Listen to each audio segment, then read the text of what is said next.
Ich leite an der Fakultät für Ingenieurwesen den Fachbereich Industrial Engineering and Automation und wir sind sehr industrieorientiert und praxisnah aufgestellt. Wir orientieren uns vorwiegend an den Bedürfnissen von kleinen und mittleren Unternehmen und das bedingt natürlich dann auch eine große Bandbreite an Forschungsaktivitäten von der Produktentwicklung bis hinein in Themenbereiche der Produktionstechnik und der Produktionsautomatisierung. Diese basieren sehr stark natürlich auf einer Interaktion zwischen Mensch und Maschine. Deswegen haben wir dort auch verschiedene Level, auf der wir die Forschung betreiben. Einmal eben sehr stark Roboter- und Cobot gestützt, ein sehr ergonomisches Umfeld für die Mensch-Maschinen-Zusammenarbeit. Und dann natürlich auf einem nächsten Level, wo wir uns einem gesamten Produktionssystem widmen, geht es doch sehr viel stärker darum, das dann mittels digitaler Zwillinge abzubilden, also einem Abbild in der virtuellen Realität und das dann natürlich auch mit KI-Algorithmen zu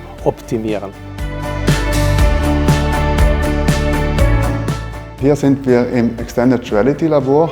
In diesem Labor machen wir Forschung im Bereich Virtual und Augmented Reality Technologien und speziell Technologien, um Mitarbeiter in produzierende Unternehmen zu unterstützen. Wir haben verschiedene Projekte mit internationalen Forschungspartnern als auch lokalen Industrieunternehmen, wo wir zum Beispiel Applikationen entwickeln, um Mitarbeiter kognitiv für Montageprozesse zu unterstützen und auch beeinträchtigte Mitarbeiter in die Produktionsunternehmen zu integrieren.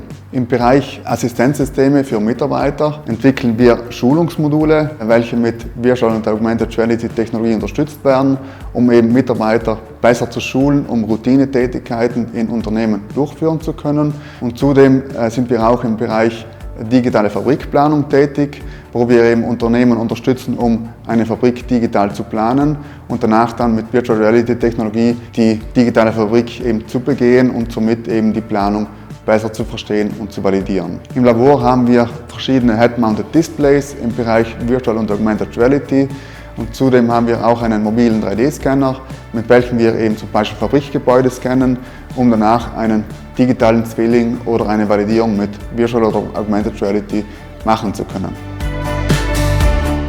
Our Management Engineering Research Group focuses on three main topics that are particularly relevant in today's economy: digital transformation, sustainability, and global supply chains. Our research focuses at the company and supply chain levels with a combination of academic and applied research carried out in collaboration with leading companies and research centers. Using both qualitative and quantitative research methods, we explore, for instance, the positive and negative effects of digital technologies on firm sustainability or how circular economy practices can contribute to carbon emission reductions.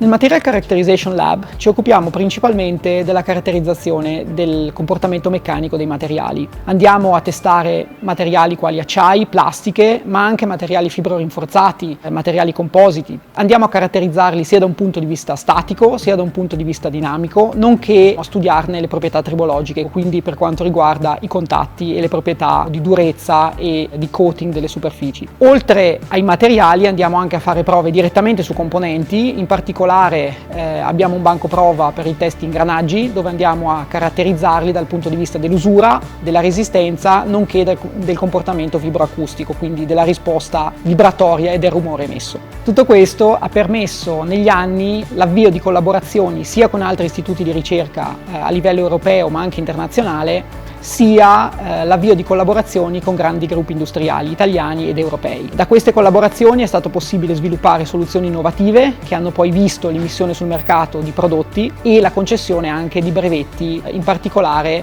nell'ambito ingranaggistico.